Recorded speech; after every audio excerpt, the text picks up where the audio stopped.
বিরতির পর স্বাগত। এখন খবর বিস্তারিত। আগামী 22 ফেব্রুয়ারি থেকে শুরু হচ্ছে রাজ্য বিধানসভার বাজেট অধিবেশন। সোমবার বিজনেস অ্যাডভাইজারি কমিটির বৈঠকে এই সিদ্ধান্ত নেওয়া হয়। আগামী 22 ফেব্রুয়ারি থেকে শুরু হচ্ছে রাজ্য বিধানসভার বাজেট অধিবেশন। প্রথা অনুযায়ী রাজ্যপাল অধ্যাপক কাপ্তান সিং সোলাঙ্কির ভাষণের মধ্য দিয়ে শুরু হবে অধিবেশন। সোমবার বিজনেস অ্যাডভাইজারি কমিটির বৈঠকে এই সিদ্ধান্ত নেওয়া হয়। বৈঠক শেষে অধ্যাপক রেবতী মোহন দাস এই খবর জানান। তিনি জানান, এবার অধিবেশন চলবে আগামী 1 মার্চ পর্যন্ত। অধিবেশনের মোট কার্যকাল 6 দিন। রাজ্যের অর্থমন্ত্রী আগামী 2019-20 অর্থবছরের বাজেট পেশ করবেন। এছাড়া যথারীতি থাকছে প্রশ্নোত্তর পর্ব। এবারের বাজেট অধিবেশনে একটি বিল আনা হবে জানিয়েছেন অধ্যক্ষ। আমাদের বিজনেস অ্যাডভাইজারি কমিটির আলোচনার মূল বিষয় ছিল বিধানসভার বাজেট অধিবেশন কতদিন বসবে এবং মহামান্য রাজ্যপালের ভাষণ সহ এবছরের অতিরিক্ত বাজেট পেশ, আগামী অর্থ বছরে বাজেট পেশ করা নিয়ে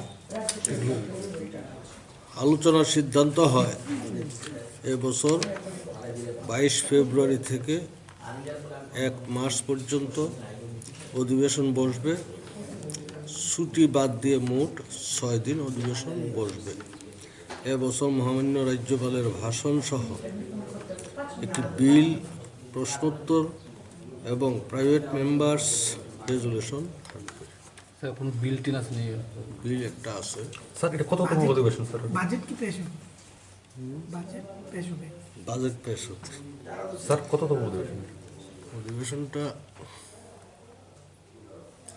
13তম সম্ভবত। একটু বৈঠকে আইনমন্ত্রী রতনলাল নাথ, স্বাস্থ্যমন্ত্রী সুদীপ রায় বর্মন, রাজস্বমন্ত্রী এনসি দেব বর্মা, মুখ্য সচেতক কল্যাণী রায়, বিরোধী দলের বিধায়ক সুদন দাস, তপন চক্রবর্তী প্রমুখ উপস্থিত ছিলেন। ব্যুরো রিপোর্ট, খবর ত্রিপুরা। আগামী লোকসভা নির্বাচনের লক্ষ্যে প্রস্তুতি শুরু করে দিয়েছে নির্বাচন কমিশন। সোমবার আইটি সম্পর্কিত বিষয় নিয়ে আগরতলা প্রজ্ঞাভবনে হয় প্রশিক্ষণ কর্মসূচি। আগামী লোকসভা নির্বাচনের লক্ষ্যে প্রস্তুতি শুরু করে দিয়েছে নির্বাচন কমিশন। নির্বাচনী কাজে যুক্তদের প্রশিক্ষণ দেওয়ার কাজও শুরু হয়েছে। রাজ্যের মুখ্য নির্বাচনী আধিকারিক শ্রীরাম তরণীকান্ত জানিয়েছেন, নির্বাচনী কাজে যুক্ত রিটার্নিং অফিসার ভোটকর্মীদের পর্যায়ক্রমে প্রশিক্ষণ দেওয়া হবে। সোমবার আইটি সম্পর্কিত বিষয় নিয়ে আগরতলা প্রজ্ঞাভবনে হয় প্রশিক্ষণ কর্মসূচি। মুখ্য নির্বাচনী আধিকারিক জানান, প্রশিক্ষণ কর্মসূচিতে রাজ্যের বিভিন্ন জেলা ও মহকুমা থেকে আইটি বিশেষজ্ঞরা অংশ নিয়েছে। लोकसभा इलेक्शंस के लिए अनेक तैयारियां हो रही है, तो काफ़ी लोग पोलिंग पर्सनल हो, आईटी प्रोफेशनल्स हो, AROs हो, रिटर्निंग ऑफिसर्स हो, ब्रांच ऑफिसर्स इलेक्शंस, बहुत अनेक लोग इसमें इन्वॉल्व होंगे। इन सारा का ट्रेनिंग प्रोग्राम हमने शुरू किया है और आज जो ट्रेनिंग प्रोग्राम है वो आईटी प्रोफेशनल्स के लिए, जो आईटी प्रोफेशनल्स सारे डिस्ट्रिक्ट्स और सब डिवीज़न से सब लोग को यहाँ बुलाया गया था। और ये लोकसभा इलेक्शंस में हम लोग अनेक आईटी रिलेटेड एप्लीकेशंस यूज़ करेंगे ताकि हमारा जो सिस्टम जो है, द फ्लो ऑफ इंफॉर्मेशन हो, सब अच्छी तरह से हो। ব্যুরো রিপোর্ট, খবর ত্রিপুরা। সোমবার সারা দেশের সাথে রাজ্যেও 8 দফা দাবির ভিত্তিতে বিএসএনএল কর্মী ও অফিসাররা 3 দিনের জন্য ধর্মঘটে বসে। সারা দেশের সাথে রাজ্যেও 8 দফা দাবির ভিত্তিতে বিএসএনএল কর্মী ও অফিসারদের 3 দিনের ধর্মঘট সোমবার থেকে শুরু হয়েছে। দাবিগুলির মধ্যে উল্লেখযোগ্য হল অবিলম্বে বিএসএনএল-এ 4G পরিষেবা চালু করা, কর্মী ও অফিসারদের বেতন পুনর্বিন্যাস করা, বিএসএনএল-এর সম্পত্তি ডট থেকে বিএসএনএল-এ হস্তান্তরিত করা ইত্যাদি। ধর্মঘট 3রা ডিসেম্বর থেকে শুরু হওয়ার কথা ছিল। সে সময় খুব সহসা দাবি মেনে নেওয়া হবে বলে প্রতিশ্রুতি দেওয়া হয়, কিন্তু দাবি না মানায় এই আন্দোলন কর্মসূচি বলে জানান সংগঠনের সম্পাদক Shankar Bardhan. BSNL all union association of BSNL আহ্বানে 18 থেকে 20 ফেব্রুয়ারি 3 দিনের আমাদের সারা ভারতবর্ষ ধর্মঘট ডেকেছে 8 দফা দাবির ভিত্তিতে। আপনাদের হয়তো খেয়াল আছে, আমরা এই ধর্মঘট 3রা ডিসেম্বর থেকে শুরু হওয়ার কথা ছিল। 2 তারিখ রাত্রে মাননীয় যোগাযোগ মন্ত্রীর বিশেষ অনুরোধে আমরা সেদিন 3 দিনের জন্য ধর্মঘটটা স্থগিত রাখি। 3 তারিখে মাননীয় যোগাযোগ মন্ত্রী, ডাইরেক্টর ডিউটি আর সেক্রেটারি ডিউটি এবং ডাইরেক্টর HR এবং CMD সহ একটা যৌথ মিটিং হয়। যেই মিটিংয়ের মধ্য দিয়ে আমাদের যে দাবির ভিত্তিতে আমরা ধর্মঘটে যাচ্ছিলাম, সেই দাবি সম্পর্কিত ব্যাপারে বিস্তৃত আলোচনার পরিপ্রেক্ষিতে সিদ্ধান্ত হয় যে খুব সহসায়, অত্যন্ত সহানুভূতির সহিত এই দাবিগুলো তারা মেনে নেওয়ার চেষ্টা করবে।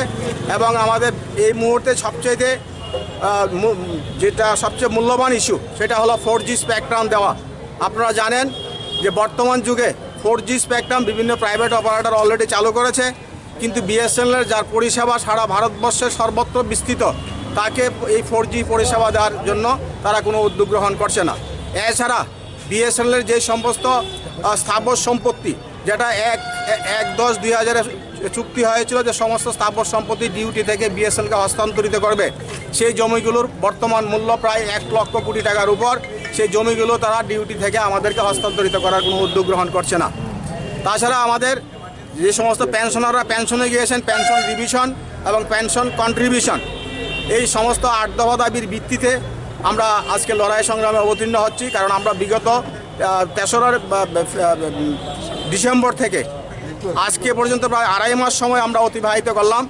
এর মধ্যে আমরা দেখলাম যে আমাদের ম্যানেজমেন্ট এবং কেন্দ্রীয় সরকারের মাননীয় যোগাযোগ মন্ত্রী তাদের যে ভার্বাল আশ্বাস বা অ্যাসুরেন্স, সেগুলি কোনোটাই তারা কার্যে পরিণত করছে না, যার ফলে আমরা স্ট্রাইকে যেতে বাধ্য হচ্ছি। আমরা ইতিমধ্যে গত পরশুদিন মিটিং হয়েছিল, সেই মিটিংয়ে আমাদের ডাইরেক্টর সেক্রেটারি ডিউটি সেখানে আশ্বাস দিয়েছিল যে আমাদের দাবিগুলো অতি সত্বর মীমাংসা হবে। তো যেহেতু পূর্বে তাদের যে ভার্বাল অ্যাসুরেন্সের ভিত্তিতে আমরা আন্দোলন স্থগিত রেখেছিলাম, কিন্তু 2-2.5 মাসের মধ্যে কোনো রকম উন্নতির সম্ভাবনা দেখি না। তাই আমরা তাদের কাছে দাবি রেখেছি যে আপনাদের যে সমস্ত অ্যাসুরেন্সগুলো দিচ্ছেন সেটা ইন রাইটিং দেন। কিন্তু সেক্রেটারি ডিউটি বা ম্যানেজমেন্টের পক্ষ থেকে রিটেন কোনো অ্যাসুরেন্স দিতে তারা অস্বীকার করায় আমরা বাধ্য হয়েছি 3 দিনের আন্দোলনে যেতে।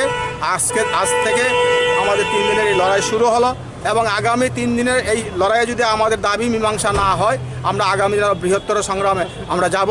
এবং এই ব্যাপারে আমরা সারা ভারতবর্ষের সমস্ত শান্তিপ্রিয় মানুষের সহযোগিতা কামনা করছি। আমরা যে সমস্ত মিডিয়ার বন্ধুরা এখানে আসছেন এবং যারা প্রিন্ট মিডিয়া, ইলেকট্রনিক মিডিয়া, প্রত্যেকের কাছেই আমাদের আন্দোলন সাধারণের কাছে পৌঁছে দেওয়ার জন্য আমরা তাদের কাছে আবেদন রাখছি। এই কথা আমরা আশা করি আপনারা সেই আপনার নামটা করুন। আমার নাম Shankar Bardhan, district secretary BSNL MP union. Bureau report, খবর ত্রিপুরা। আন্দোলন নিয়ে দ্বিধাবিভক্ত হয়ে পড়ে উদ্বাস্তুরা। তাদের সংগঠন দ্বিধাবিভক্ত হয়ে পড়ায় আন্দোলন প্রশ্নচিহ্নের মুখে দাঁড়িয়ে এক পক্ষ অপর পক্ষের বিরুদ্ধে দুর্নীতির অভিযোগ তুলছে। আন্দোলন নিয়ে দ্বিধাবিভক্ত হয়ে পড়ে উদ্বাস্তুরা। বৈরী ভয়ে 80 দশকে যারা ঘর বাড়ি ছেড়ে পালিয়ে এসেছিল, তারাই পুনর্বাস সহ বিভিন্ন দাবি দীর্ঘদিন ধরে আন্দোলন করছে। এবার তাদের সংগঠন দ্বিধাবিভক্ত হয়ে পড়ায় আন্দোলন প্রশ্নচিহ্নের মুখে দাঁড়িয়েছে। এক পক্ষ অপর পক্ষের বিরুদ্ধে দুর্নীতির অভিযোগ তুলেছেন। বাম আমল থেকেই উদ্বাস্তুরা বিভিন্ন দাবির ভিত্তিতে আন্দোলন করে আসছে। সোমবার 3 দফা দাবি আদায়ে আন্দোলনের ঘোষণা দেওয়া হয়েছিল। সকালে আগরতলার জগন্নাথ বাড়ি প্রাঙ্গণে জড়ো হয় আন্দোলনকারীরা। এরপরেই শুরু হয় উত্তেজনা। এতদিন সর্বদলীয় উদ্বাস্তু কমিটির ব্যানারে আন্দোলন চলছিল। এবার ত্রিপুরা রাজ্য উন্নয়ন কমিটি নামে আরেকটি কমিটি গঠন করা হয়। এখন এক পক্ষ অপর পক্ষকে দোষারোপ করছে। শুরু হয়েছে কাদা ছোড়াছুড়ি। সর্বদলীয় উদ্বাস্তু কমিটির সম্পাদক গোপাল লস্কর আন্দোলনকে বানচাল করতে ও মানুষকে বিভ্রান্ত করার জন্য এই নতুন কমিটি গঠন করা হয়েছে বলে অভিযোগ করেন। তিনি রাজনৈতিক স্বার্থ চরিতার্থ করতে পুরনো কমিটিকে হেয় করা হচ্ছে বলে অভিযোগ করেছেন। অন্যদিকে সদ্য গঠিত ত্রিপুরা রাজ্য উন্নয়ন কমিটির সম্পাদক যাদব সাহা উল্টো উদ্বাস্তু কমিটির নেতৃত্বদের বিরুদ্ধে দুর্নীতির অভিযোগ করেছেন। রাজ্য সরকার উদ্বাস্তুদের পুনর্বাসন দিলেও নেতৃত্বরা নিজেরাই তা দখল করে রেখেছে বলে তিনি অভিযোগ করেন। 3 দফা দাবি আদায়ের লক্ষ্যে আমরা উগ্রপন্থীর হামলায় আজকে 2000 সাল থেকে আমরা উদ্বাস্তু হয়েছি। আমরা সর্বদলীয় পশ্চিম জেলা ও সিপাহীজলা উদ্বাস্তু উন্নয়ন কমিটি আজকে আমরা পশ্চিম জেলা শাসকের কাছে 3 দফা দাবি আদায়ের লক্ষ্যে আমরা গণডেপুটেশন দিচ্ছি। আমাদের প্রথম দাবি হলো উদ্বাস্তু পরিবারদের উদ্বাস্তু হিসাবে সরকারিভাবে স্বীকৃতি প্রদান করতে হবে। দ্বিতীয় দাবি হলো আমরা সুষ্ঠু পুনর্বাসনের ব্যবস্থা করতে হবে। এবং 3 নম্বর দাবি হলো উদ্বাস্তু পরিবারকে প্রত্যেক পরিবারকে আর্থিক 5 লক্ষ টাকা এককালীন প্রদান করতে হবে। কতজন পরিবার রয়েছে? আমরা 6500 পরিবার আছি। আমরা বহুত আজকে 20 বছর যাবত আমরা এই আন্দোলন করে আসছি। হ্যাঁ, কিরকম আশ্বাস দিয়েছিল? বিগত সরকারের আমলে আমরা কিছু পুনর্বাসন পেয়েছি 202 জন এবং 931টা ঘর পেয়েছি। এর মধ্যে 30,000 টাকা করে দিয়েছে এবং নতুন যখন পরিবর্তন হয়েছে আরও 1 লক্ষ টাকা বাকি আছে। তার জন্যই আমরা ডিএম সাহেবের সঙ্গে আজকে আলোচনা হবে অবিলম্বে যাতে আমাদের দাবিগুলো পূরণ করে, সেই নিয়ে আমরা আজকে ডেপুটেশন। আমরা নাহলে আগামী দিনে আন্দোলন করতে হবে। আমরা চাই সরকারের সহযোগিতা চাই। আমরা আন্দোলন কোনো যে আমরা কোনো না, আমরা আমাদের উদ্বাস্ত যে সমস্যাগুলো সমাধান করলে আমাদের সংগঠন দরকার নেই। আমরা চাই আমরা যে 3 দফা দাবি আছে, আমরা ক্ষতিগ্রস্ত হয়েছি যারা সন্ত্রাসবাদীদের জন্য কোটি কোটি টাকা এনে বিগত সরকার ওদেরকে দিয়েছে, কিন্তু আমরা যে উদ্বাস্ত হয়েছি আমরা কিচ্ছু দেইনি। অনেক আন্দোলনের ফলে আমরা মাত্র এই 931টা ঘর দিয়েছে এবং 202 জনের জায়গা দিয়েছে। সেটাই আমাদের দাবি সরকারের দ্বারা, নতুন সরকারের দ্বারা, যে আমাদের যে দাবি এটা কোনো বড় কোনো দাবি নয়। আমরা শুধু 6,500 পরিবার, এই নতুন সরকার দ্বারা এটাই দাবি আমাদের দাবিগুলো যাতে পূরণ করে দেয়। আমি কমিটির সম্পাদক সজল পোদ্দার এবং কমিটির চেয়ারম্যান গোপাল লস্কর। কোনো হিসাব দিতেই চাইছেন না তারা। উদ্বাস্তুদের দাবি আদায়ে এখন আরও একটি সংগঠন মাথাচাড়া দেওয়ায় প্রকৃত আন্দোলন নিয়েই প্রশ্ন উঠেছে। রাজনৈতিক স্বার্থ চরিতার্থ করতে গিয়ে প্রকৃত আন্দোলন কতটা হয় এখন এটাই দেখার। ব্যুরো রিপোর্ট, খবর ত্রিপুরা। কাশ্মীরের শহীদ সেনা জওয়ানদের প্রতি শ্রদ্ধা জানালো বিজেপির সদর জেলা কমিটি।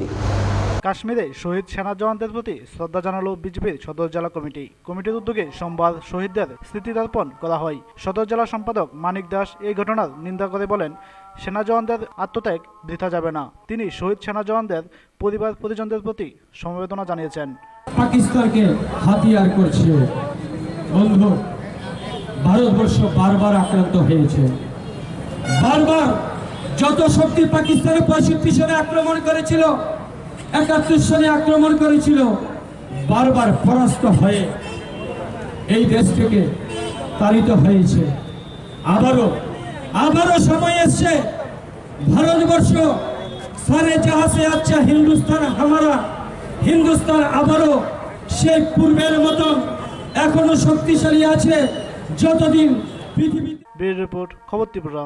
পাকিস্তানের জাতীয় পতাকা পুড়িয়ে বিক্ষোভ প্রদর্শন করলো খোয়াই দশরথ দেব মেমোরিয়াল কলেজের এবিভিপি ছাত্রছাত্রীরা। পাকিস্তানের জাতীয় পতাকা পুড়িয়ে খোয়াই শহরে বিক্ষোভ প্রদর্শন করলো খোয়াই দশরথ দেব মেমোরিয়াল কলেজের অখিল ভারতীয় বিদ্যার্থী পরিষদের ছাত্রছাত্রীরা। গত 14 ফেব্রুয়ারি জম্মু কাশ্মীরে পাকিস্তানের মদতপুষ্ট জঙ্গিদের বর্বরোচিত হামলায় শহীদ জওয়ানদের প্রতি গভীর শ্রদ্ধা নিবেদন করে খোয়াই দশরথ দেব মেমোরিয়াল কলেজের এবিভিপি ছাত্রছাত্রীরা খোয়াই শহরে বিক্ষোভ মিছিল সংগঠিত করে পাকিস্তানের বিরুদ্ধে। পরে সুভাষ পার্ক, বিদ্যানগর, বিবেকানন্দ চৌমুহনীর সামনে এবিভিপি ছাত্রছাত্রীরা পাকিস্তানের পতাকা পুড়িয়ে তীব্র প্রতিবাদ জানায়।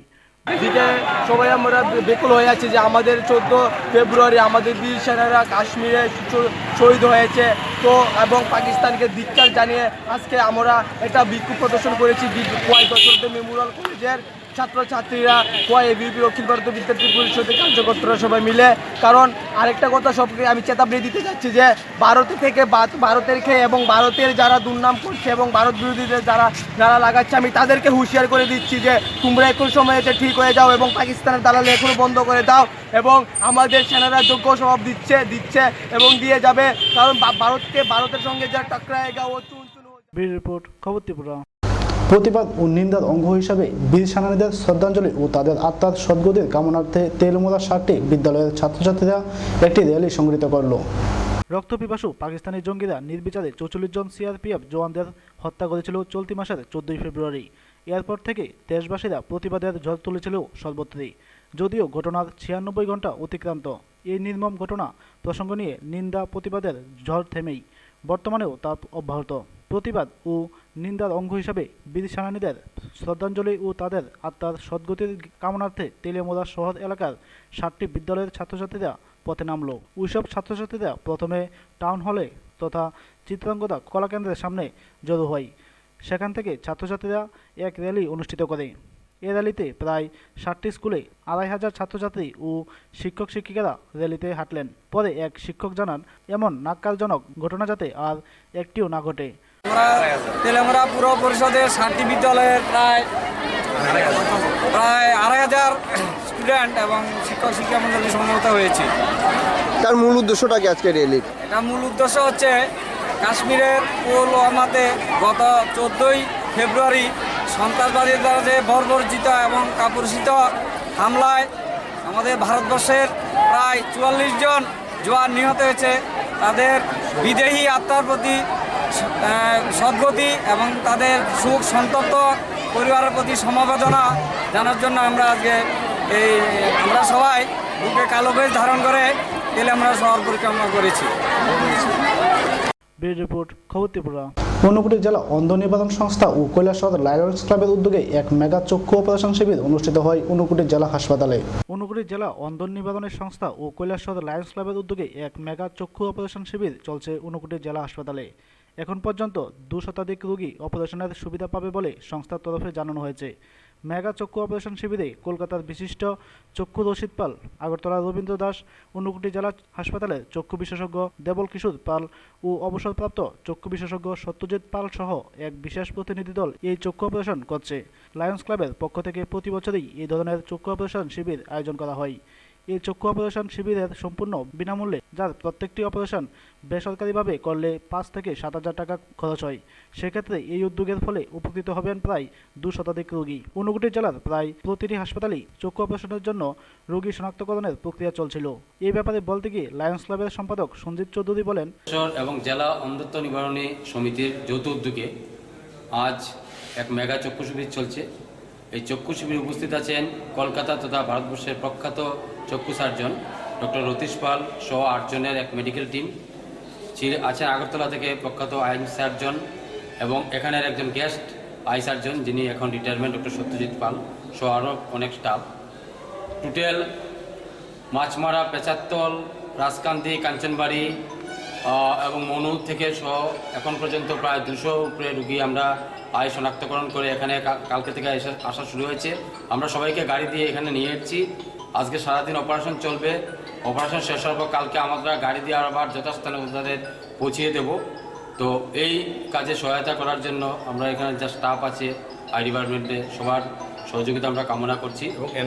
এবং এনএসএস থেকে আর কে মহাবিদ্যালয় শাখার ভলান্টিয়াররাও এখানে আমাদের ডাকে সাড়া দিয়ে উপস্থিত হয়েছেন এবং তারাও প্রচণ্ড সাহায্য করছেন হাসপাতাল কর্তৃপক্ষ। প্রতি বছর হয় যেটা? প্রতি বছরের মতো প্রতি বছরই হয়, এবারও আমরা এই আই ক্যাম্প, তবে এই আই ক্যাম্পটা খুব তাড়াতাড়ি 5 দিনের নোটিশে আমাদের করতে হয়েছে, তাই একটু সিস্টেমে প্রবলেম হয়েছে। ঠিক আছে, আমাদের প্রচারটাও তো হয়তো পৌঁছায়নি, তাও আমরা যথেষ্ট সাড়া পেয়েছি। কৈলাসহর থেকে তো প্রায় 130 জন রোগী শনাক্তকরণ হয়েছে, চোখ দেখিয়েছেন প্রায় 300 জনের মতো। এই মেগা চক্ষু অপারেশনের শিবিরের সম্পর্কে বলতে গিয়ে অবসরপ্রাপ্ত চক্ষু বিশেষজ্ঞ সত্যজিৎ পাল বলেন, আজকে কৈলাসহর ডিস্ট্রিক্ট হসপিটালে মেগা আই ক্যাম্প। এখানে দেখা যাচ্ছে যে প্রায় 200-র কাছাকাছি পেশেন্ট অ্যাডমিটেড হয়েছে। খুবই খুশির কথা। মানুষ অনেক রকম সেবা পায় না, কিন্তু আমি এখন এই দায়িত্বে নেই, কিন্তু আমাকে আমাদের এই নতুন ডাক্তারবাবু ডক্টর দেবল কিশোর পাল গেস্ট সার্জন হিসেবে আমন্ত্রিত করেছে এবং আমি চাইছি যে এই অপারেশনগুলো খুব ভালো হোক। আমি ওদেরকে সর্বতভাবে হেল্প করব, অপারেশনও করব, যাতে সবটা কেস ঠিক মতো করা যায়। আর ডক্টর রতীশ চন্দ্র পাল ক্যালকাটা থেকে এসেছেন, সাথে এসেছেন আগরতলা থেকে ডক্টর ওদের টিম পুরোটা এসছে উইথ সিস্টার্স। এখানে ডক্টর দেবল কিশোর পাল আছে, আমাদের আই ডিপার্টমেন্টের সিস্টাররা আছে, অন্য স্টাফরা আছে, সবাই ঝাঁপিয়ে পড়েছে এই ক্যাম্পটাকে সাকসেসফুল করার জন্য। আর আমি একজন গেস্ট সার্জন হিসাবে আমি সব রকমের হেল্প করবো যাতে সবটা কেস ঠিক মতো করা যায়। এবং এগুলো সবসময় সম্পূর্ণ ফ্রি। এগুলো হবে SICS মানে স্মল ইনসিশন ক্যাটারাক্ট সার্জারি, যেটা একটু সময় লাগে শুকাতে, কিন্তু খুব ভালো অপারেশন হয় এগুলোতে। তো আমরা সবাই মিলে এই ক্যাম্পের সাথে সাকসেস কামনা করছি। ধন্যবাদ। ব্যুরো রিপোর্ট, খবর ত্রিপুরা। ত্রিপুরা নারী সংরক্ষণ বিল পাস সহ বিভিন্ন দাবিতে গণ অবস্থান সংগঠিত করল ভারত গণতান্ত্রিক নারী সমিতি। কাজ ও খাদ্যের দাবিতে ও নারী সংরক্ষণ বিল পাস সহ বিভিন্ন দাবি দেওয়ার ভিত্তিতে সোমবার হাপানিয়ায় সারা ভারত গণতান্ত্রিক নারী সমিতির ডুকলি মহকুমা কমিটির উদ্যোগে গণ অবস্থান সংগঠিত হয়। গণঅবস্থান চলাকালীন সময় ওই এলাকার বিজেপি কর্মীরা হাপানিয়ায় CPIM পার্টি অফিসের সামনে জড়ো হলে উত্তেজনা দেখা দেয়। সঙ্গে সঙ্গে আমতলী থানার পুলিশ ছুটে এলে বড় ধরনের রাজনৈতিক সংঘর্ষের ঘটনা এড়ানো সম্ভব হয়। নারী নেত্রী কৃষ্ণা রক্ষিত রাজ্য সরকারের সমালোচনা করেন। যেটা 33টা ভাতা আমাদের ত্রিপুরা রাজ্যে চলতো, বামফ্রন্ট সরকার সেখানে চালু করেছিল, সেই ভাতাগুলো প্রায় বন্ধের মুখে, ভাতা পাচ্ছে না, নানা সেখানে অজুহাত দেখানো হচ্ছে, সার্টিফিকেটের কথা বলছে, যেগুলো দেয়া গরিব মানুষের পক্ষে অত্যন্ত দুঃসহ ব্যাপার। সেই জায়গায় ভাতাগুলোকে বন্ধ করে দেওয়ার চক্রান্ত চলছে। সেই ভাতাগুলোকে বাড়ানোর জন্য আমরা দাবি করেছি। এই বিজেপি জোট সরকার বলেছিল যে তারা যদি সরকারে আসে সামাজিক ভাতার পরিমাণ সেখানে 2000 টাকা করা হবে। আমরা দাবি করছি সেই ভাতার পরিমাণ 2000 টাকা করা হোক। আমরা পাশাপাশি দাবি করছি বেকারদের যে কর্মসংস্থানের ব্যাপার আমরা লক্ষ্য করছি এই সরকার কর্মসংস্থানের যে সুযোগ সৃষ্টি করা তা করছে না। আমরা বেকারদের কর্মসংস্থানের সুযোগ করা হোক তা চাইছি। আমরা ফ্রি রেশনিংয়ের ব্যবস্থা চাইছি। গ্রাম পাহাড়ে বিশেষ করে উপজাতি এলাকায় মানুষ না খেয়ে মরছেন, মা তার কিডনি বিক্রি করতে শহরে আসছেন, তার প্রাণপ্রিয় শিশুকে বিক্রি করতে বাধ্য হচ্ছেন। সেই জায়গায় সেখানে খাবারের ব্যবস্থা করা হোক, ফ্রি রেশনের ব্যবস্থা হচ্ছে। একটা রাজনৈতিক দল এই অবস্থানকে বিঘ্নিত করার জন্য এখানে স্লোগান দিচ্ছে। আমরা আশা করব আপনাদের প্রচার মাধ্যমে সারা রাজ্যে সেখানে এই প্রচার যাবে এবং আমি আপনাদের এই প্রচার মাধ্যমে আমি এখানে সমবেত সমস্ত মহিলাদেরকে সেলাম জানাচ্ছি। এই ধরনের ভয়ভীতির পরেও মহিলারা রাজ্যের জনগণের দাবিকে নিয়ে, নারীদের যে অধিকার সেই দাবি নিয়ে, নারী নির্যাতনের বিরুদ্ধে অটুট রেখে ভয় ভীতি রক্তচক্ষুকে উপেক্ষা করে এখানে সমবেত হয়েছেন। তার জন্য অভিনন্দন জানাচ্ছি। আপনারা যারা আমার কাছ থেকে কথা বলতে বলেছেন, আপনাদের মাধ্যমে আমি সারা রাজ্যের নারী সহ যুব সকল অংশের মানুষের কাছে আমি আবেদন রাখব, জনস্বার্থে গত নির্বাচনের আগে বিজেপি জোট সরকার যে ভিশন ডকুমেন্ট রেখেছিল সেই ভিশন ডকুমেন্ট রাজ্যের মানুষের স্বার্থে যাতে বাস্তবায়িত করা। ব্যুরো রিপোর্ট, খবর ত্রিপুরা। বিভিন্ন দাবি দেওয়ার ভিত্তিতে সোমবার ত্রিপুরা বিশ্ববিদ্যালয়ের উপাচার্য বিএল ধারুলকরকে ঘেরাও করল অনিয়মিত কর্মীরা। বিভিন্ন দাবি দেওয়ার ভিত্তিতে সোমবার ত্রিপুরা বিশ্ববিদ্যালয়ের উপাচার্য বিএল ধারুলকরকে ঘেরাও করল অনিয়মিত কর্মীরা। বিশ্ববিদ্যালয়ের উপাচার্যের ঘরের সামনে তারা বসে পড়েন। আন্দোলনকারীদের পক্ষ থেকে জানানো হয় দীর্ঘ প্রায় 20 বছর ধরে তারা বঞ্চনার শিকার। সঠিক পদ্ধতিতে শূন্যপদগুলি পূরণের দাবি জানিয়েছেন তারা।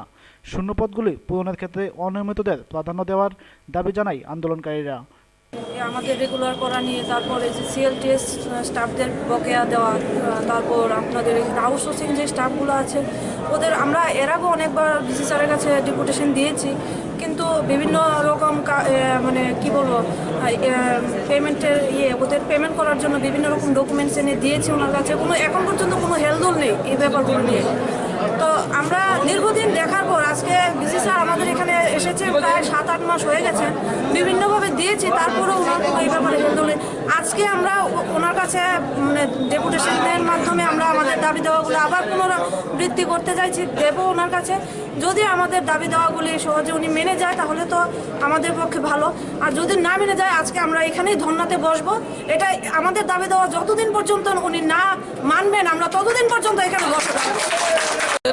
বিক্ষোভ না, আমরা অথরিটির কাছে জাস্ট আমরা একটা ডেপুটেশনের মধ্যে দিয়ে আমরা ভিসি স্যারকে অবগত করাতে চাই যে দীর্ঘদিন ধরে এখানে আমরা যারা এক্সিস্টিং ওয়ার্কাররা ধরেন কেউ 10 বছর, কারো সার্ভিস 15 বছর 18 বছর হয়ে গেছে, কিন্তু 20 বছর হয়ে গেছে, তাদের বিভিন্ন দাবি দাবা এখনও অপূর্ণ।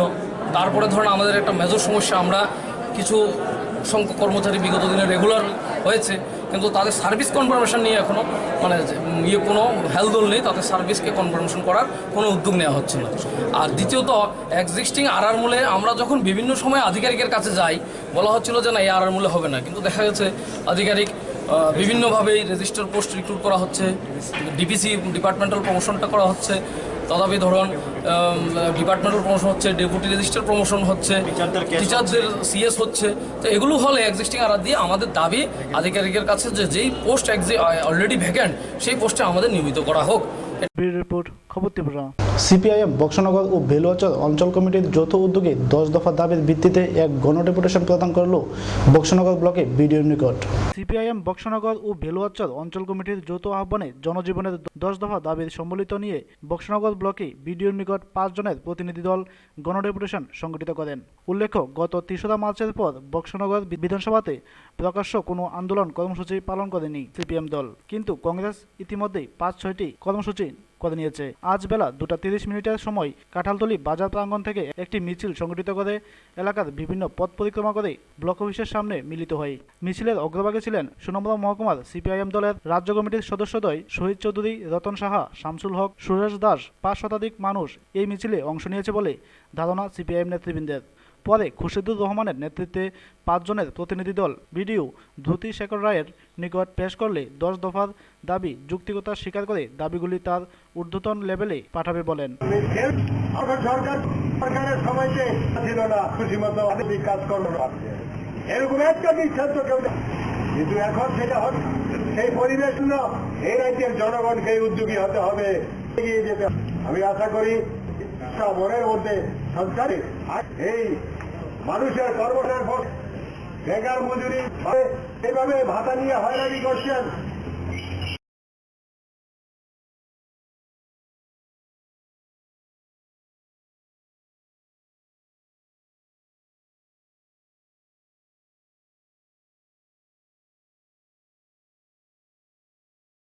ব্যুরো রিপোর্ট, খবর ত্রিপুরা। কাশ্মীরে সন্ত্রাসবাদীদের হামলায় শহীদ ভারত মাতার বীর সেনানীদের রবিবার শ্রদ্ধাঞ্জলি জ্ঞাপন করেছে তেলিয়ামুড়া মহকুমা প্রেস ক্লাব। কাশ্মীরে সন্ত্রাসবাদীদের হামলায় শহীদ ভারত মাতার বীর সেনানীদের রবিবার শ্রদ্ধাঞ্জলি জ্ঞাপন করেছে তেলিয়ামুড়া মহকুমা প্রেস ক্লাব। এদিন সন্ধ্যায় কাশ্মীরে সন্ত্রাসবাদীদের বর্বরোচিত আক্রমণে শহীদ বীর সেনানীদের শ্রদ্ধা জ্ঞাপন করতে তেলিয়ামুড়া মহকুমা প্রেস ক্লাবে মহকুমার বিভিন্ন এলাকার সাংবাদিক, বুদ্ধিজীবী ও সমাজসেবকরা এসে উপস্থিত হয়। শুরুতে জ্বালানো হয় মোমবাতি, 1 মিনিট নীরবতা পালন করে জানানো হয় শ্রদ্ধা।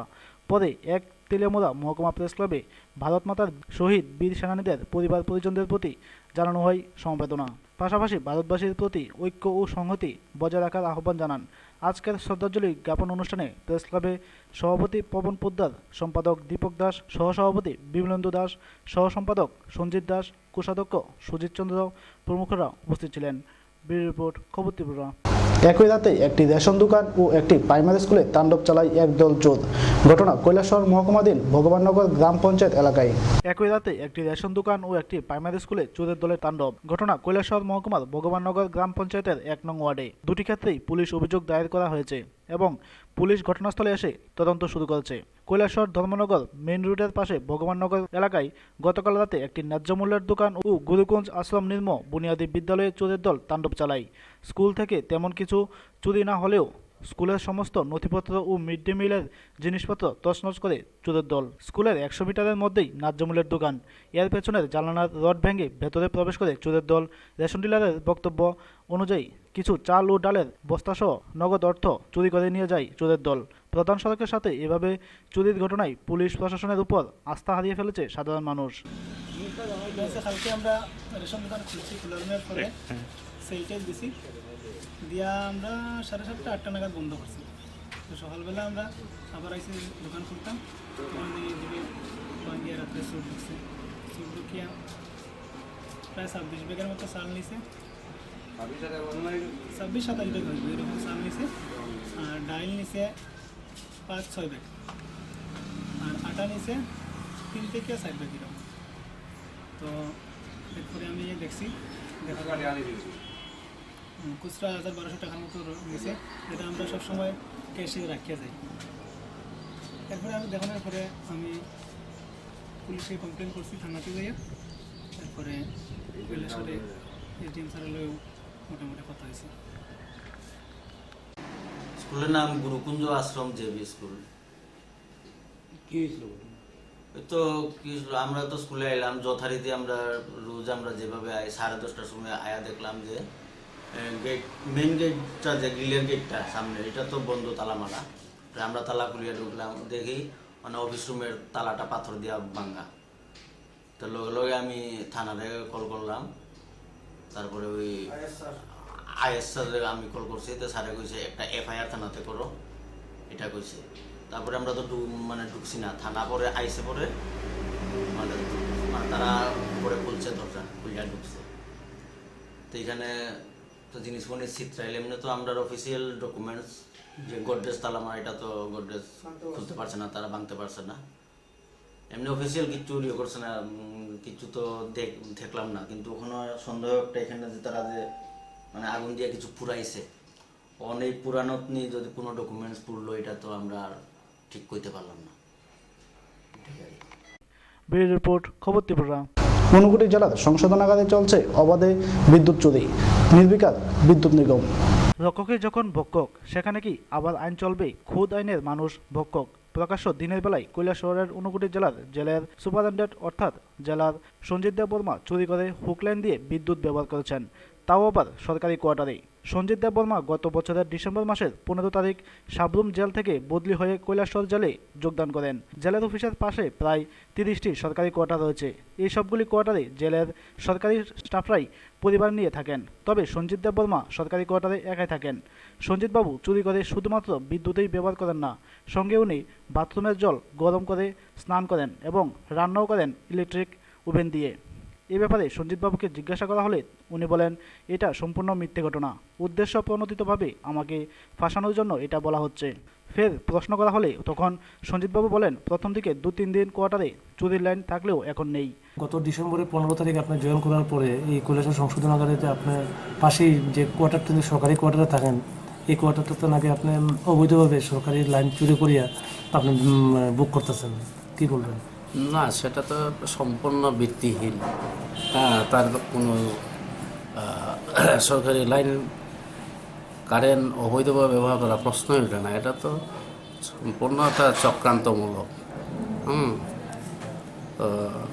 রাস্তার পাশে আপনার এরকম সরকারি কোয়ার্টার এইভাবে বিদ্যুৎ চুরি মানে অবৈধভাবে নেওয়া, যেটাকে বাংলাদেশের চুরিই বলে, আপনার দিনের বেলা প্রকাশ্যে আমরা দেখলাম আপনার কোয়ার্টারে এরকম তার টানানো আছে, দিনের পর দিন আপনি 2 মাস ধরে এইভাবে বুক করতেছেন। সম্পূর্ণ মিথ্যা। এটা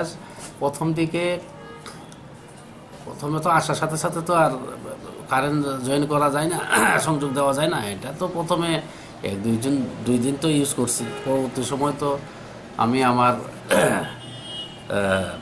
ব্যক্তিগত কারেন্ট আমি ইয়ে করছি সরকারি আমার অফিস থেকে, যেহেতু আমি একা থাকি, আমার অফিসের বিদ্যুৎ আমি ব্যবহার করি, একটা রুমে আমি ব্যবহার করি।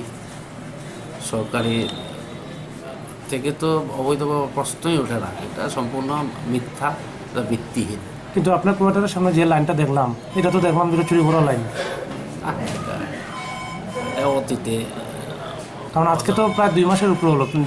ডিসেম্বরের 15 তারিখে আপনার কৈলাসহরে জয়েন করছেন, তো 2 মাস ধরে এইভাবে অবৈধ লাইন ব্যবহার করতেছেন। না, এটা ঠিক না। আমি ইয়ে করছি, আমার অফিস থেকে আমি নিচ্ছি লাইনটা। কিন্তু সাইডটা তো দিনের বেলা প্রকাশ্যে দেখা যাইতেছে এইভাবে হুক লাইন। এটা না, এটা সম্পূর্ণ মিথ্যা। সঞ্জিতবাবু যাই বলুক না কেন, ছবি কথা বলে। তাছাড়া পথ চলতি মানুষ প্রকাশ্যেই দেখে বলছেন এটা চুরির লাইন। কিসের ঘর? এটা সরকারি কোয়ার্টার। তো এখানে ওই লাইনটা কিসের লাইন? এটা কারেন্ট ব্যবহার করার লেগে লাইন দেওয়া হয়েছে। এটা মানে কি বৈধ লাইন না অবৈধ লাইন? ওই যে লাগানি আছে যেটা উপরেরটা, হ্যাঁ, একটা তো হুক লাইন দেখা যাইতেছে। এটা কি প্রকাশ্যে দেখা যাইতেছে হুক লাইনটা? আপনি দেখে বুঝতেছেন এটা হুক লাইন? তো এটা যে কেউ দেখবো সেই বুঝবে। এটা কিসের কোয়ার্টার জানেননি? এটা জেলের লোকরা থাকে, পুলিশরা থাকে। ব্যুরো রিপোর্ট, খবর ত্রিপুরা। রাজ্যের স্বাস্থ্যমন্ত্রী সুদীপ রায় বর্মনের সাথে দেখা করল টিএসআরের চাকরি প্রার্থীরা। রাজ্যের স্বাস্থ্যমন্ত্রী সুদীপ রায় বর্মনের কাছে দেখা করল টিএসআরের চাকরি প্রার্থীরা। এর আগেও তারা পূর্বতন মুখ্যমন্ত্রী মানিক সরকারের সাথে দেখা করে চাকরির দাবি জানিয়েছিলেন। বর্তমান সরকারের মুখ্যমন্ত্রী বিপ্লব দেবের সাথেও তারা দেখা করেন। চাকরি প্রার্থীদের বক্তব্য হল 2016 সালে তারা সাফল্যের সাথে ইন্টারভিউ দিলেও তাদের কপালে চাকরি জুটেনি। 484 জন হতভাগ্য যুবকরা মন্ত্রীদের বাড়িতে ঘুরলেও সদুত্তর পায়নি। সোমবার চাকরি প্রার্থীরা মন্ত্রীর কাছে গিয়েছেন চাকরির দাবি জানাতে। বঞ্চিতরা তাদের দুঃখ দুর্দশার কথা তুলে ধরেন। টিএসআরের চাকরির ইন্টারভিউ দিয়েছিলাম 2016-তে। আজকে 2 বছর উপরে হতে চললো, আমাদের চাকরির কোনো কিছু হদিশ মিলছে না এখনো পর্যন্ত।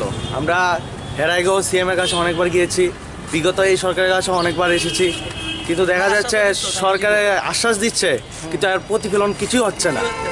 তো আমাদের আজকে মাননীয় স্বাস্থ্যমন্ত্রী সুদীপ রায় বর্মনের কাছে এসেছি, মহাশয়ের কাছে এসেছি আমাদের চাকরির ব্যাপার কি জানতে, কি হবে আমাদের চাকরি। কারণ আমরা তো একের পর এক দরজায়, মুখ্যমন্ত্রী দরজায়, সব মন্ত্রীরা দরজায় আমরা ঘুরছি, কিন্তু কোনোখানে আশ্বাস মিলছে না আমাদের। তো ওনার কাছে আসার কারণ, ওনার কাছে আসা একটাই কারণ, আমাদের যে চাকরিগুলো, এই চাকরিগুলো যাতে আমাদের কাছে প্রদান করা হোক। সেটার জন্য আমরা যদি এখন পুরো সবখানে ঘুরছি, এখন যদি আমরা না পাই, আমরা উচ্চ পদস্থ আমরা অন্যদিকে রাস্তা দেখতে লাগবো। আমরা টোটাল আছে 484 জন আমরা সবাই এসেছি, কারণ আমাদের সামনেই লোকসভা ইলেকশন, তারপর দেখা যাচ্ছে কিছুদিন পরে সব নিয়োগ নীতি বদ্ধ হয়ে যাবে, তো টোটালি আমাদের এটা বদ্ধ হয়ে যাবে। তো আমরা চাচ্ছি এই সব কিছু আগে আমাদের চাকরিগুলো দেওয়া হোক, প্রদান করা হোক। নতুন সরকার এসেছে, আমাদের চাকরি প্রদান করে আমাদের খুশি বিনিময় সবাইকে খুশি দেওয়া হোক, সেটাই আমরা আশা চাচ্ছি। টিএসআর ক্যান্ডিডেট আমরা বহুদিন ধরে ঘুরছি, এই ফার্স্ট টাইম আমরা এত ভোগান্তি ভুগছি। আগে কখনো এত ভোগান্তি কোনো ক্যান্ডিডেটই ভুগেছে না, কিন্তু আমরা এখন বিশেষ করে আমরা ক্যান্ডিডেট আজকে সকাল 6টার মধ্যে এখানে এসে দাঁড়িয়েছি, কিন্তু এখনও পর্যন্ত মাননীয় মুখ্যমন্ত্রী কোনো আশ্বাস মিলছে না, কথা বলতে পারছি না। যেখানে যাচ্ছি এখান থেকেই ফিরিয়ে দিচ্ছে, যেখানে যাচ্ছে এখান থেকেই ফিরিয়ে দিচ্ছে। আমাদের চাকরিগুলো আমরা কি দোষ ছিল, আমরা এই চাকরির জন্য আমরা সবাই দরজায় ঘুরছি। আমাদের চাকরির পর আমাদের গরিব ফ্যামিলি, আমরা কাজকর্ম করে খাই, আমরা কীভাবে আমাদের সংসার চলবে। কথা হয়েছে মিনিস্টারের সাথে? না, মিনিস্টারের সাথে কথা হয়নি, মিনিস্টার দেখাও এখন করতে পারছি না। মিনিস্টারের সাথে যেখানেই যাচ্ছে এখানেই শুধু আমাদের ফিরে তাড়িয়ে দিচ্ছে। আমরা কত জায়গায় ঘুরবো। তারপরে এর আগেও আমরা এক কিস্তি আমরা এসেছিলাম এই মাননীয় মুখ্যমন্ত্রীর সাথে দেখা করতে, উনি ছিলেন না, আমাদের তাড়িয়ে দিয়েছে, পুলিশ দিয়ে তাড়িয়ে দিয়েছে। আমরা কোথায় যাব? আমরা মুখ্যমন্ত্রীর কাছে যাব না তো আমরা কোথায় যাব? আমরা কার কাছে যাব? আমরা প্যারেন্টসই তো হচ্ছে আমাদের মুখ্যমন্ত্রী না। আমরা যদি তারাই তো আমাদের চাকরি দেবে, এছাড়া আমরা কে চাকরি দেবে আমাদেরকে? অন্য স্টেটে চাকরি দেওয়া হচ্ছে, কিন্তু আমাদের কিছুই দেওয়া হচ্ছে না। রিপোর্ট খবর ত্রিপুরা। ঊনকোটি জেলা হাসপাতালে স্থায়ী গাড়ি চালকের উপর হামলা চালায় কয়েকজন দুষ্কৃতী, ফলে গুরুতরভাবে আহত হয় গাড়ি চালক। জরুরি অপারেশনের জন্য ঊনকোটি জেলা হাসপাতালে ওটি কর্মীকে বাড়ি থেকে আনতে যাওয়ার পথে আক্রান্ত হাসপাতালের স্থায়ী গাড়ি চালক দীপেন্দ্র দেবনাথ। ঘটনা রাত্রি 2টা নাগাদ। গুরুতর আহত অবস্থায় তাকে জিবি হাসপাতালে রেফার করা হয়েছে। দীপেন্দ্র দেবনাথের অবস্থা আশঙ্কাজনক। দীপেন্দ্র দেবনাথের পরিবারের পক্ষ থেকে কৈলাসহর থানায় লিখিত অভিযোগ করা হয়েছে। সরকারি দায়িত্ব পালন করতে গিয়ে এভাবে হাসপাতাল কর্মী আক্রান্ত হওয়ার ঘটনায় ক্ষোভ প্রকাশ করেছে হাসপাতালের অন্যান্য কর্মীরা। এই ব্যাপারে দোষীদের উপযুক্ত শাস্তির দাবি তুলেছে হাসপাতাল কর্মীরা। গতকাল রাত 2টো নাগাদ জরুরি প্রয়োজনে সিজার করার জন্য ওটি অ্যাসিস্ট্যান্টকে বাড়ি থেকে আনার জন্য হাসপাতালে গাড়ি নিয়ে দীপেন্দ্র দেবনাথ ও অস্থায়ী কর্মী বিশু দাস রওনা হয় হাসপাতাল থেকে। কিছু দূর যাওয়ার পর পেছন থেকে একটি গাড়ি বারবার হর্ন দিয়ে ওভারটেক করে হাসপাতালের গাড়ির সামনে এসে দাঁড়ায়। দীপেন্দ্র তখন অজ্ঞাত পরিচয় এই গাড়ির চালককে এর কারণ জানতে চাইলে গাড়ি থেকে নামিয়ে দীপেন্দ্র দেবনাথকে বেধড়ক মারতে শুরু করে। পরবর্তী সময়ে পথ চলতি বাইক চালক ও সাথে থাকা বিশু দাস দেবেন্দ্রকে উদ্ধার করে জেলা হাসপাতালে নিয়ে আসে।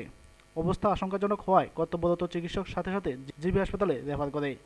যেহেতু এটা ইমার্জেন্সি কল, তো রাত্রে ভোর রাত্রে হতে পারে, শেষ রাতে হতে পারে, যে কোনো সময় হতে পারে। মনমুশি রোগী যখন আমরা হসপিটালে যখন আইয়ে তখনই আমাদের কলের প্রয়োজন হয়। তো কল করতে গেছে না, যদি এভাবে রাস্তাতে আমরা স্টাফগুলো হয়রানি পায়, পিঠা খায়, এটা যাতে খুব দ্রুত গতিতে এটা ভিড় ব্যবস্থা করা হয়। প্রশাসন যাতে এটা আসামি চিহ্নিত করে যাতে ধরতে পারে এবং তাদের প্রতিকার যাতে করতে পারে, এটাই কাম্য। এটা কালকে সিজার কল ছিল, রাত্রে 1:30 কল দিছিল। তো দেওয়ার পরে টেকনিশিয়ান আনতে যাবো এয়ারপোর্ট রোডে। তো আমরা ড্রাইভার দীপুদারে কইছি যে দাদা এই সিজার কল আছে, টেকনিশিয়ান আনতে লাগবো। তখন দাদা কইছে চল। তো গেলাম, জিপসি গাড়ি যখন নিয়ে যাইতেছি তখন ওই রেডিও সেন্টারে এখানে ত্রিমুখার সামনে যে আম গাছ আছে, ওই আম গাছের সামনে পেছন থেকে খুব একটা অল্টো গাড়ি রেসে যাইতেছে, হরন দিয়া দাদা গাড়িটা সাইড করছে। আমরা জিপসি গাড়িটা সাইড করে ওই গাড়িটা পাশ দিতে গেছে যখন, তখন ওই গাড়িটা আমরা জিপসি গাড়ির সামনে আয়া পড়ছে। আইসে পরে দাদা গাড়ির থেকে এক পাল্লা মাইয়া সেটা কইছে, তোমরা আটকে থাকছো কেন জিপসিটা, আমার তো ইমার্জেন্সি কলে যাইতে লাগবে। তখন তারা দাদার গাড়ি কলারে ধরছে শার্টের, ধইরা সেইটা দাদারে ঘুষি দিছে, দিয়া গাড়ি থেকে টাইনা লামাই লাইছে পুরা বডি, লামাই সেটা। এরপর দাদারে মারতাছে।